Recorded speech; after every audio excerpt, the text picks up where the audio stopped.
হরি হরি রাধে রাধে।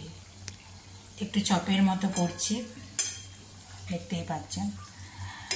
প্রথমে 2-4টে আলু কেটে নিয়ে, মানে মাঝখানটা কেটে নিয়ে, আর 2টো কাঁচকলা প্রেশার কুকারে সেদ্ধ করে নিয়েছিলাম। তারপর একটি পাত্রে মেখে নিয়ে ওর মধ্যে জিরে গুঁড়ো, কাঁচা লঙ্কা, একটু খাবার সোডা, মানে খাবার সোডা দিচ্ছি এই কারণেই, একটু বেসনও দিয়েছি ওর মধ্যে। তারপরে গাঁদাল পাতা গাছে হয়েছিল বাগানে, তো সেগুলো বেটে নিয়ে শিলে একসাথে মেখে নিয়েছিলাম। নুন, চিনি, হলুদ সবই দিয়েছি। মেখে নিয়ে এই যে গোল গোল আকারে বানিয়ে নিয়েছি। একটু চিটচিট হয়েছে কারণ বেসন দিয়েছি।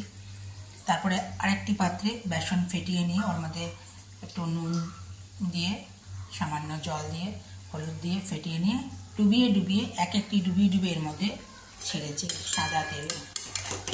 আপনারা চাইলে দিতে পারেন, এই লঙ্কার গুঁড়ো দিতে পারেন, আমি দিইনি, কাঁচা লঙ্কায় দিলাম।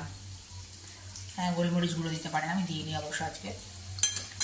বেসনে ডুবিয়ে ডুবিয়ে ছেড়েছি চাপের আকারে। হরি হরি রাধে রাধে। খুব বড় বড় হয়েছে তো, ডোবাতে গিয়ে একটু কম বেশি হয়ে গেছে। হরি তুই কোথায় রে, তুই কোথায় রে, আয় না আমার ঘরে।